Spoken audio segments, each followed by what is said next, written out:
시청자 여러분, 오늘도 은빛 사연과 함께 재밌는 사연으로 떠나보아요. 구독과 좋아요는 큰 힘이 됩니다. 그럼 바로 시작합니다. 수도권 지하철 5호선 출근 시간대의 전동차는 언제나처럼 사람들로 가득했습니다. 회색빛 수트를 입은 남성들과 목에 스카프를 둘러맨 여성들, 눈을 감은 채 이어폰을 꽂고 고개를 숙인 청년들까지 모두가 각자의 목적지를 향해 흘러가고 있었지요. 그들 사이 정중앙에 선 남자는 어쩐지 공기부터 달랐습니다. 짧게 깎은 머리, 군더더기 없는 검은 점퍼, 눈매는 날카로우면서도 고요했죠. 이름은 최민석. 전직 특전사 소령, 올해 68이었습니다. 은퇴 후엔 조용히 살고 있었지만 평소처럼 손자에게 줄 도시락을 들고 지하철을 타던 오늘 아침은 이상하게도 마음이 어수선했지요. 그때였습니다. 문이 닫히는 순간 5명쯤 되어 보이는 젊은 남자들이 웃으며 들어왔습니다. 머리에 선글라스를 걸치고 한껏 멋을 부린 복장. 그중 한 남자가 시끄럽게 웃으며 여성 승객에게 다가갔습니다. 와, 누님, 오늘 향수 죽이는데요. 번호 하나 주시죠. 여성은 눈을 피하며 조용히 고개를 저었지만 남자는 물러나지 않았습니다. 그의 친구들까지 낄낄대며 상황을 부추겼고 주변 승객들은 아무도 나서지 못한 채 애써 시선을 돌렸습니다. 최민석은 조용히 그들을 바라보았지요. 한때는 작전 중 인질범을 맨손으로 제압했던 남자였지만 지금은 누구의 관심도 끌고 싶지 않은 은퇴자에 불과했습니다. 하지만 박재현, 그 무리의 리더격인 남자가 이번엔 최민석에게 말을 걸었습니다. 할아버지, 뭐 보세요? 요즘은 노인들도 참 관심 많으시네. 말은 조롱조였고 눈빛엔 도발이 담겨 있었습니다. 민석은 말없이 시선을 돌렸습니다. 전동차 안의 긴장감은 점점 커지고 있었지요. 그 순간 전혀 예상치 못한 일이 벌어졌습니다. 객차 구석에 앉아 조용히 신문을 보던 한 노년 여성이 갑자기 자리에서 일어났습니다. 회색 머리를 단정히 묶고 트레이닝복을 입은 그녀는 주름진 손으로 신문을 접고 조용히 박재현 쪽으로 걸어갔지요. 그만하시죠. 모두가 불편하잖아요. 박재현은 처음엔 웃었습니다. 이모님, 연세 좀 있으신 것 같은데 우리 일에 끼지 마세요. 다치십니다. 그 순간 여인은 몸을 틀며 손목을 잡았습니다. 그리고 단 한 동작. 박재현의 팔이 허공을 가르더니 이내 그의 몸이 바닥으로 쿵 고꾸라졌습니다. 모두가 숨을 삼켰습니다. 심지어 민석도 깜짝 놀랐지요. 노인의 움직임은 유연했고 정확했으며 무엇보다 군더더기 없는 무술 그 자체였습니다. 잠시 침묵이 흘렀습니다. 다른 일당들이 놀라 뒷걸음질 쳤고 박재현은 어안이 벙벙한 얼굴로 여인을 올려다보았습니다. 어르신, 대체 누구십니까? 여인은 민석을 향해 천천히 고개를 돌렸습니다. 혹시 최민석 소령님 맞으시죠? 민석의 눈동자가 아주 작게 흔들렸습니다. 그리고 마침내 입을 열었지요. 유정숙 씨? 지하철은 곧 시청역에 도착할 예정이었습니다. 사람들의 시선은 어느새 조용히 둘 사이를 바라보고 있었지요. 세상에서 가장 평범한 아침처럼 보였던 이 하루는 그렇게 예상치 못한 재회를 품은 채 막을 올리고 있었던 것입니다. 시청역에 도착하자 지하철 문이 열렸고 정숙은 쓰러진 박재현을 슬쩍 돌아보며 먼저 걸어 나갔습니다. 민석은 잠시 주춤했지만 곧 따라 나섰습니다. 두 사람은 말없이 역사 밖으로 나와 역 앞에 조용한 카페로 들어갔지요. 비어있는 구석 테이블에 앉자 정숙이 먼저 커피 2잔을 시켰습니다. 조용한 음악과 은은한 커피 향이 흐르는 공간에서 두 사람은 마주 앉았지만 한동안 아무 말도 하지 않았습니다. 과거의 기억이 말보다 먼저 서로를 파고들었기 때문이었지요. 정숙이 먼저 입을 열었습니다. 소령님, 아니, 이젠 그냥 민석 씨라고 불러도 되겠죠? 민석은 작게 웃으며 고개를 끄덕였습니다. 오랜만입니다, 유정숙 씨. 40해가 넘었군요. 정숙은 창밖을 바라보며 한숨을 쉬었습니다. 그때 구월동 산악지대에서 우리가 함께한 작전 기억하시죠? 작전명 9월동의 바람. 민석은 깊은 눈으로 그녀를 바라보았습니다. 평생 잊을 수 없는 작전이었습니다. 1984년 가을 대한민국 특전사는 비공식 작전으로 한반도 북부에 포섭된 민간 요원과 현지 정보를 확보하기 위해 비밀리에 움직였지요. 작전은 성공적이었지만 외부엔 한 줄도 기록되지 않았습니다. 모두가 입을 다문 채 잊은 척 살아야 했으니까요. 정숙은 당시 현지 통역사였습니다. 경기도 출신이었지만 어린 시절 부모를 따라 북부 중국에서 성장했기에 작전에 참여할 수 있었던 유일한 민간 통역이었죠. 민석은 그 시절을 떠올렸습니다. 동료들이 하나둘 사라졌고 작전의 참혹함은 오래도록 잠을 앗아갔습니다. 난 항상 그날이 죄였어요. 정숙이 말했습니다. 그 작전에서 내가 넘긴 정보 때문에 희생된 이가 있었어요. 한 아이였죠. 민간인. 아직도 얼굴이 선해요. 민석은 커피잔을 들고 말없이 바라보다 조용히 놓았습니다. 오늘 그 남자, 박재현이라고 했죠. 혹시 정숙이 고개를 끄덕였습니다. 그 아이가 맞을지도 몰라요. 이름은 달랐지만 얼굴이 너무 닮았어요. 그 아이의 어머니는 현지 정보원 중 하나였고 그날 우리가 놓치고 간 쪽에 살던 여성이었죠. 민석의 숨이 살짝 가팔라졌습니다. 전직 특전사였던 그는 작전 중 민간인 보호가 최우선이라는 명령을 수차례 받아왔고 자신 또한 그것을 지켜내려 애썼습니다. 하지만 언제나 그렇듯 전쟁 같은 작전엔 오차가 생기고 그 오차는 사람의 삶을 뒤흔드는 결과를 낳았지요. 그래서 무술을 익히셨군요. 죄책감 때문인가요? 정숙은 작게 웃었습니다. 처음엔 스스로를 지키기 위해서였죠. 그리고 점점 남을 지켜야 한다는 마음이 들더군요. 누구도 나처럼 민석 씨처럼 어떤 아이처럼도 잊혀져선 안 된다고 생각했어요. 민석은 조용히 고개를 숙였습니다. 오래된 작전의 이름이 다시 그의 가슴에서 살아나는 순간이었지요. 그는 테이블 아래 손을 꽉 움켜쥐었습니다. 감정이 북받쳤지만 지금은 정숙의 말에 집중해야 했습니다. 그럼 박재현이 그 아이라면 지금 우리가 해야 할 일이 있겠군요. 정숙이 진지하게 민석을 바라보았습니다. 네. 작전 기록을 찾아야 해요. 그 안에 누가 희생됐는지, 누가 잊혀졌는지 밝혀야죠. 우리가 했던 일이 단지 비밀에 묻히는 게 아니라 누군가의 삶을 되찾는 일이 되도록 말이에요. 두 사람은 조용히 눈을 마주쳤습니다. 이제 오랜 침묵 속에 묻혔던 과거가 되살아나고 있었습니다. 그리고 그것은 단순한 회상이 아니라 아직 끝나지 않은 미션의 시작이었습니다. 정숙이 내민 오래된 서류 뭉치에는 누렇게 바랜 A 사용지와 80년대 스타일의 극비 마크가 선명하게 남아 있었습니다. 종이 하나하나가 시간의 무게를 머금고 있었죠. 민석은 손끝으로 조심스럽게 넘기며 페이지마다 적힌 암호명과 암호 문장을 되새겼습니다. 작전명 9월동의 바람, 1984년 10월 9일, 남부 라인 침투 후 현지 협력자 확보. 민석의 눈썹이 미세하게 떨렸습니다. 바로 그날이었죠. 자신의 부대가 경계선을 넘은 날. 하지만 그가 받은 공식 작전 기록에는 협력자의 구체적 신원은 없었고 희생자에 대한 보고 역시 존재하지 않았습니다. 이건 처음 보는 문서입니다. 우리 부대에도 안 넘어온 정보들이에요. 정숙이 조용히 고개를 끄덕였습니다. 맞아요. 이건 제가 작전이 끝난 후에 따로 수집한 거예요. 당시 우리를 도왔던 현지 여성, 이름이 소아 씨였죠. 그분이 내게 준 노트 중 일부예요. 당시 그녀는 이미 아이가 있었고 그 아이를 재한이라고 불렀어요. 민석은 고개를 떨군 채 생각에 잠겼습니다. 재한 박재현. 이름이 너무 비슷했습니다. 작전 당시 그가 마지막으로 바라본 민가 안쪽에서 웅크리고 있던 아이. 그 작은 두 눈을 잊지 못했습니다. 사격 명령을 받고도 방아쇠를 당기지 못했던 이유이기도 했죠. 내가 막지 못한 거였군요.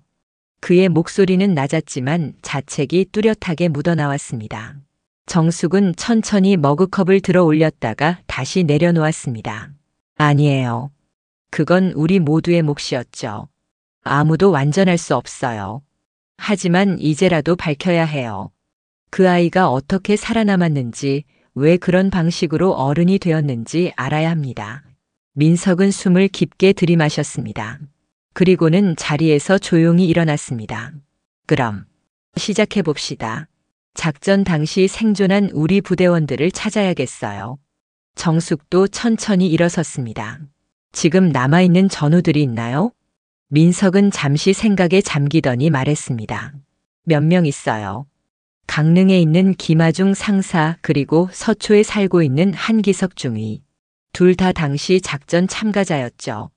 그들이 뭔가 기억하고 있다면 연결될 거예요. 정숙은 고개를 끄덕이며 조심스럽게 덧붙였습니다. 박재현도 추적해 볼 수 있어요.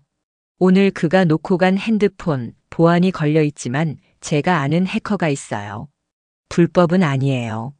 우리가 알고자 하는 건 피해자의 진실이니까요. 민석은 눈빛을 곧게 세우며 대답했습니다. 우리는 누굴 해치려는 게 아닙니다. 오히려 살리기 위한 일이죠. 그날 저녁 두 사람은 함께 서울 서초구에 있는 오래된 단독주택을 찾았습니다. 현관문 앞엔 한기석이라는 이름의 우편물이 놓여 있었지만 벨을 눌러도 대답이 없었습니다. 창문 안을 들여다보던 민석의 표정이 어두워졌습니다. 문이 잠겨 있군요. 하지만 불은 켜져 있어요. 정숙은 조금 망설이다가 민석을 바라보며 말했습니다. 혹시 무슨 일이 생긴 건 아니겠죠? 그 순간 현관문이 삐걱이며 열렸고 안쪽에서 낯선 남성의 목소리가 들려왔습니다. 찾아오실 줄 알았습니다. 민석 소령님, 정숙 씨 기다리고 있었어요. 민석과 정숙은 동시에 긴장하며 눈을 마주쳤습니다. 뜻밖의 인물, 그리고 예상치 못한 전우의 기척. 그 밤은 그렇게 시작되고 있었던 것이었습니다. 한기석의 집 안은 조용했습니다. 문을 열고 들어선 두 사람은 순간 멈춰 섰습니다.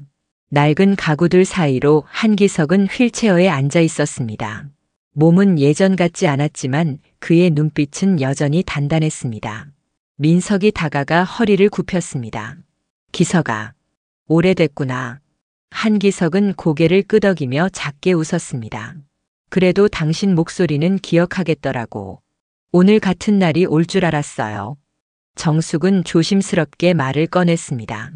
그날 작전 9월동의 바람에 관해서 알고 계시죠? 한기석의 손이 잠시 떨렸습니다. 그는 곧 침묵했고 방 안엔 시계 초침 소리만이 흘렀습니다. 그건 꺼내기 힘든 기억입니다. 난 그날 이후로 귀국하자마자 제대한 이유가 바로 그것이었어요. 우린 단순한 침투 작전이라 들었지만 민간인 희생이 있었죠. 그리고 누군가 의도적으로 정보를 누락했습니다. 민석은 눈을 떼지 않고 물었습니다. 의도적으로요? 누가? 한기석은 고개를 저었습니다. 모릅니다. 다만 우리가 복귀하자마자 작전 일지의 몇 줄이 사라졌어요. 기록도 이름도. 그리고 그때 희생당할 뻔했던 아이, 그 아이에 대한 기록은 처음부터 없었습니다. 정숙의 얼굴이 굳어졌습니다. 그 아이가 지금은 박재현이라는 이름으로 살아가고 있어요. 오늘 아침 지하철에서 우리가 마주한 그 사람입니다. 한기석의 눈이 커졌습니다. 휠체어에서 몸을 숙이며 힘겹게 말했습니다. 그렇다면 그가 우릴 알고 있었을지도 모르겠군요. 복수라면 이해는 합니다. 하지만 그 아이가 그런 방식으로 자랐다는 건. 민석은 조용히 말을 끊었습니다. 우리가 어떤 잘못을 저질렀는지, 무엇을 놓쳤는지, 우린 그걸 알아야 합니다. 한기석은 서랍에서 낡은 수첩 하나를 꺼냈습니다. 그 안에는 당시 작전에서 사라진 좌표가 하나 적혀 있었습니다. 검붉게 번진 잉크 자국, 손때가 묻은 종이. 이게 마지막 기록입니다. 우리가 빠져나오던 경로와 겹치는 좌표예요. 그곳에서 누군가 우리를 기다리고 있었고 난 그날 총소리를 들었어요. 하지만 돌아보지 않았습니다. 정숙이 수첩을 받아들며 말했습니다. 그 좌표 지금은 폐광촌으로 바뀐 곳이에요. 거기서 뭔가 남아있을 수도 있어요. 민석은 고개를 끄덕이며 결심한 듯 말했습니다. 기석아, 고맙다. 이 좌표가 과거로 가는 문이라면 우린 직접 가야 해. 그날 밤 민석과 정숙은 강릉 근처 폐광촌으로 향하는 KTX 열차에 올랐습니다. 창밖으론 바람이 빠르게 지나갔고 두 사람 사이엔 말수가 줄었지만 눈빛만큼은 또렷하게 살아있었습니다. 열차 안에서 정숙은 박재현이 놓고 간 휴대폰을 열어 해킹한 파일을 보여줬습니다. 거기엔 민석과 그의 부대원들 사진이 담긴 폴더 하나가 있었습니다. 그리고 폴더명은 이렇게 적혀 있었습니다. 돌아오지 않은 아이. 민석은 눈을 감으며 차가운 말 한마디를 꾹 눌러 삼켰습니다. 그 아이가 우리를 기다리고 있었군요. 열차는 밤을 뚫고 달려갔습니다. 그리고 그들의 과거도 함께 달려가고 있었습니다. 새벽 5시. 강릉 폐광촌엔 안개가 짙게 깔려 있었습니다. 민석은 조심스레 길을 걸으며 주위를 살폈습니다. 이른 시간인데도 바람 소리 너머로 어딘가 낯선 기척이 느껴졌습니다. 정숙은 수첩 속 좌표를 따라 낡은 골조 건물 앞으로 다가갔습니다. 콘크리트가 갈라져 있었고 벽엔 위험이란 글씨가 퇴색한 채 남아 있었습니다. 둘은 가방에서 손전등을 꺼내 건물 안으로 들어섰습니다. 건물 안은 폐허였습니다. 벽 한쪽엔 누군가 급히 남긴 듯한 벽화가 보였습니다. 어린아이의 실루엣, 그리고 옆에는 기억하라는 단어가 붉은 스프레이로 쓰여 있었죠. 정숙이 낮게 속삭였습니다. 이 그림 아이였어요. 그날 작전 직후 난 분명히 봤습니다. 어린아이 하나가 총성 속에서 울고 있었어요. 민석은 벽화 옆 바닥을 살피다 녹슨 철제 덮개를 발견했습니다. 그 아래로 이어진 통로가 있었습니다. 두 사람은 숨을 죽이고 덮개를 열었습니다. 바람과 함께 흙먼지가 올라오며 내부 통로로 내려가는 계단이 드러났습니다. 계단을 따라 들어간 곳은 과거의 피난처였습니다. 다급히 쌓아둔 모래주머니와 의약품 상자, 그리고 그 옆엔 오래된 라디오 한 대가 있었습니다. 정숙이 라디오를 살피다 조심스레 틀었습니다. 기적처럼 잡음 속에서 녹음된 음성이 흘러나왔습니다. 엄마는 돌아오지 않았고 아저씨들은 떠났어요. 나는 아직 여기 있어요. 누구도 묻지 않았어요. 왜 그날 나를 남겼는지. 민석의 손이 떨렸습니다. 라디오는 계속 반복되며 소년의 음성을 흘려보냈습니다. 몇 초간의 정적 후 정숙이 말을 이었습니다. 이건 박재현이 직접 남긴 기록입니다. 이 장소에 스스로 돌아왔다는 거예요. 어쩌면 매년 이곳을 찾았을지도 모르죠. 민석은 말없이 주변을 둘러보다 철제 선반 위 낡은 일기장을 발견했습니다. 첫 장엔 아이의 글씨로 이렇게 적혀 있었습니다. 나는 버려졌다. 하지만 기억하겠다. 날 떠난 이름들을. 민석은 그 글씨를 보며 마음속 깊은 죄책감이 일렁이는 걸 느꼈습니다. 그날 그는 살아남기 위해 철수 명령을 따랐습니다. 하지만 그 명령 아래 누군가는 어른이 되지 못한 채 여기에 남겨졌던 겁니다. 정숙은 일기장을 덮으며 말했습니다. 재현 씨는 우리에게 복수하려는 게 아닐지도 몰라요. 그는 우리가 기억하길 바라는 거예요. 자기의 존재를, 우리가 외면한 그날을. 민석은 고개를 끄덕이며 자리에서 일어났습니다. 그래. 우리가 반드시 기억해야 해. 그리고 사라진 작전 기록을 되찾아야겠어. 그 순간 멀리서 차량 소리가 들렸습니다. 두 사람은 얼른 통로 밖으로 나와 몸을 숨겼습니다. 폐건물 입구에선 박재현의 부하로 보이는 청년들이 장비를 들고 들어오고 있었습니다. 정숙이 낮게 속삭였습니다. 우릴 추적한 거예요. 재현 씨도 우리가 움직이는 걸 알고 있어요. 민석은 침착하게 그녀를 바라보며 말했습니다. 이제부터는 숨지 않습니다. 다음은 우리가 나설 차례예요. 두 사람은 조용히 뒷길을 돌아 차량으로 이동했고 서울로 돌아가는 길에 올랐습니다. 손에 들린 일기장과 녹음된 소년의 음성은 그들에게 분명한 책임을 남겼습니다.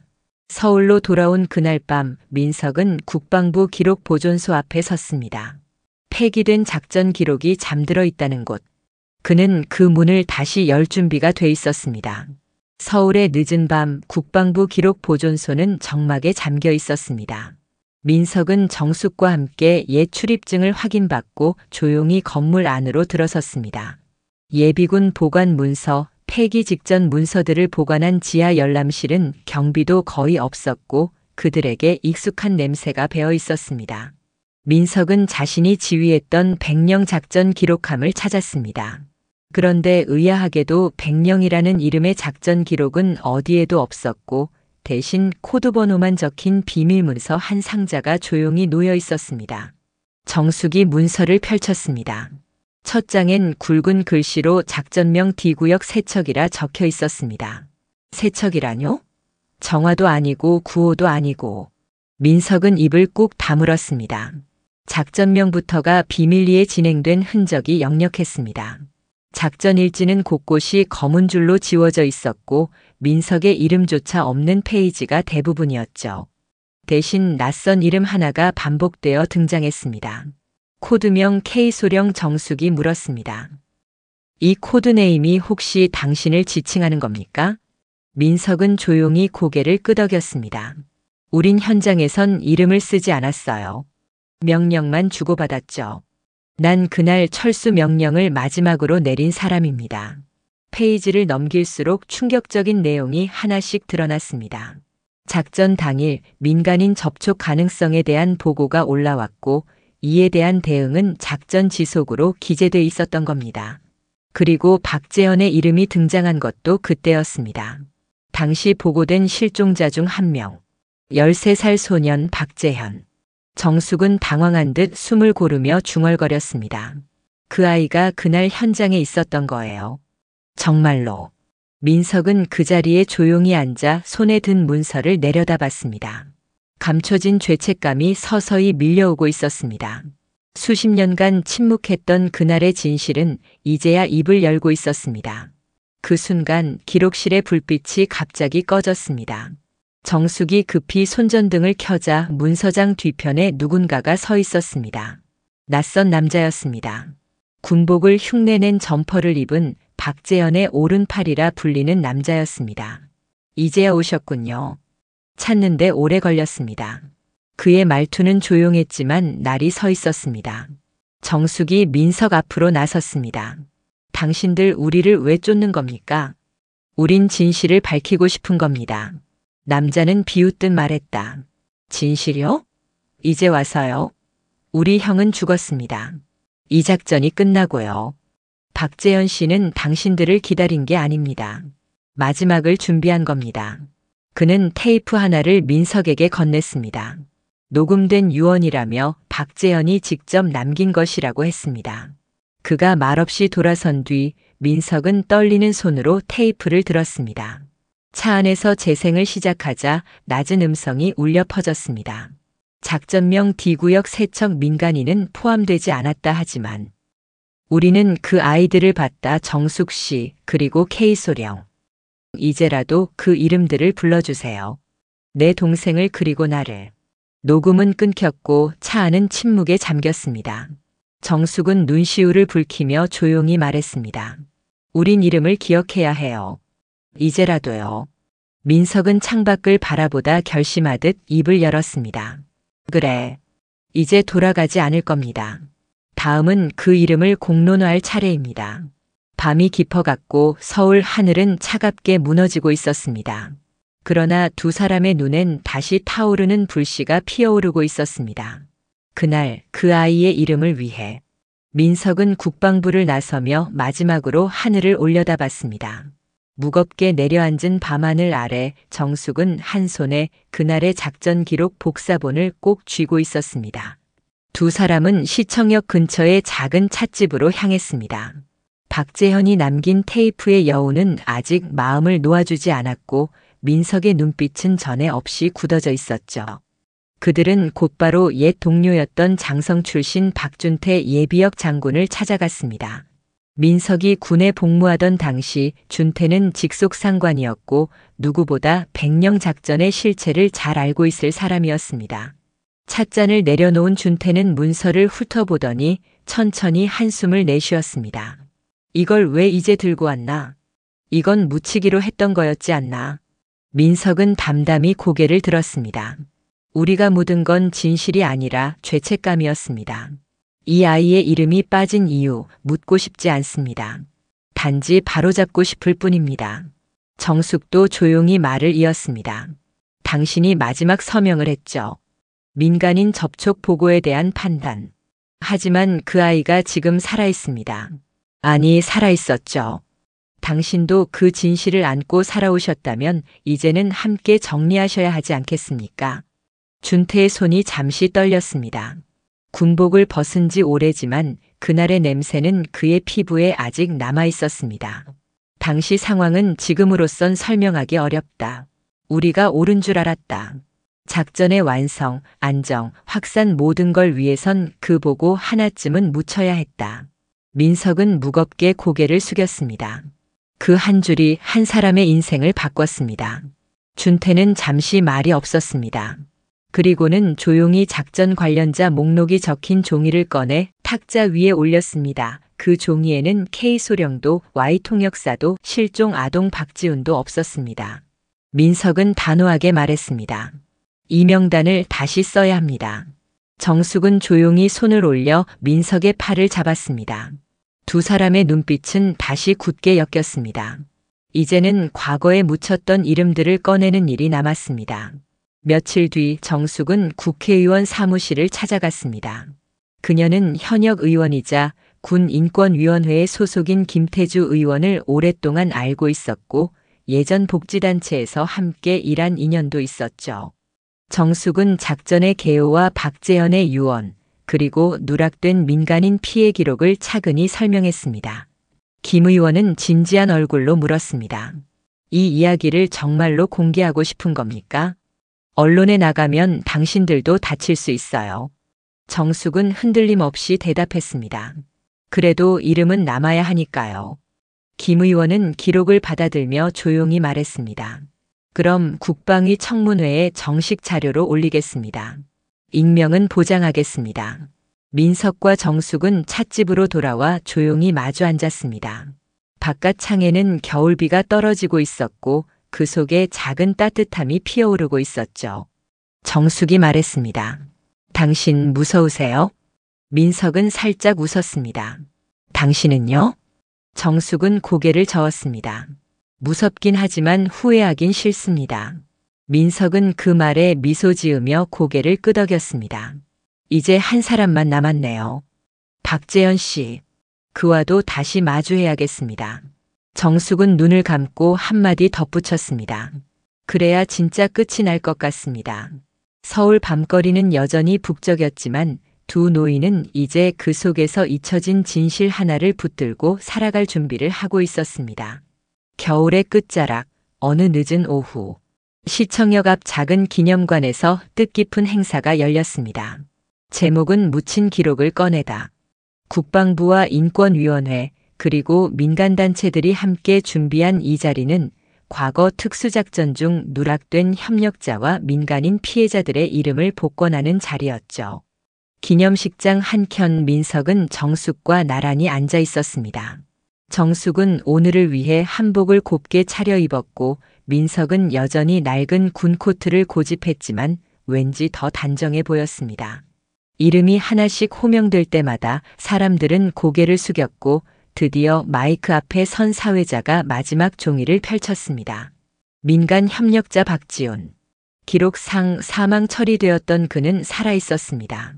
그를 구조한 두 사람 당시 특수부대 소속 최민석 소령, 그리고 현지 통역사 유정숙 선생의 공로가 복원되었습니다. 순간 객석이 조용해졌습니다. 박재현이 증언했던 박지훈 그 아이는 살아서 돌아왔고 훗날 미국 시민권을 취득해 병원에 근무하며 봉사활동을 이어갔다고 합니다. 하지만 그 아이는 끝내 자신의 어린 시절을 말하진 않았죠. 그저 누군가 나를 꺼내줬다고만 했습니다. 정숙은 마주 앉은 민석을 바라봤습니다. 이제 끝난 거겠죠? 민석은 고개를 천천히 저었습니다. 아니요. 이제야 시작인 것 같습니다. 기념식이 끝나고 두 사람은 조용히 밖으로 나왔습니다. 거리는 어둑했고 그들 앞엔 시청역 지하철 출입구가 보였습니다. 며칠 전 박재현과 마주쳤던 그곳이었죠. 정숙은 잠시 걸음을 멈췄습니다. 그날 지하철에서 박재현 씨가 떠나기 전 저를 쳐다보던 눈빛 혹시 기억나세요? 민석은 잠시 생각하다가 고개를 끄덕였습니다. 마치 용서받길 바라는 사람 같았죠. 정숙은 조용히 말했습니다. 그 눈빛 나도 알 것 같았어요. 그 아이도 그때 이후 자신이 살아남았다는 죄책감 속에서 살았던 거겠죠. 민석은 천천히 고개를 들었습니다. 그러니 더더욱 우리가 해야 할 일이었던 거죠. 그 순간 민석의 휴대폰이 울렸습니다. 발신인은 국방기록관리소. 그들은 민석에게 백령 작전 관련 서류 중 비공개 기록 일부를 복원할 수 있게 되었다고 알렸습니다. 그리고 다음 세대를 위한 기록 영상 제작에 두 사람의 출연을 요청했습니다. 정숙은 웃음을 터뜨렸습니다. 이젠 TV까지 나가야 하나요? 민석은 조용히 웃으며 고개를 끄덕였습니다. 늙은 군인도 마지막엔 이름을 남겨야죠. 지하철역 안으로 들어가던 두 사람의 뒷모습이 서서히 멀어졌습니다. 민석은 언제나처럼 오른쪽 손을 허리춤에 올리고 걷고 있었고 정숙은 그런 그를 따라 옆으로 천천히 발을 맞췄습니다. 둘의 그림자는 플랫폼 벽에 길게 드리워졌고 마침 도착한 열차 안에서 새로운 하루가 시작되는 소리가 울렸습니다. 그날 이후 이름 없는 이들의 기록을 복원하는 운동이 이어졌고 누군가는 지하철을 지날 때마다 벽에 붙은 작은 동판 하나를 보게 됩니다. 여기 잊히지 않은 이름들이 있습니다. 그리고 그 이름들 중 조용히 빛나는 두 줄이 있습니다. 특전사 최민석 소령, 통역사 유정숙 선생. 이제 그들은 기억 속에만 남아있는 존재가 아닌 기록 속에 남아있는 사람이 되었습니다. 오늘의 이야기를 들은 여러분의 생각은 어떠신가요? 생각나는 게 있다면 댓글로 자유롭게 나누어 주세요. 시청해 주셔서 감사합니다.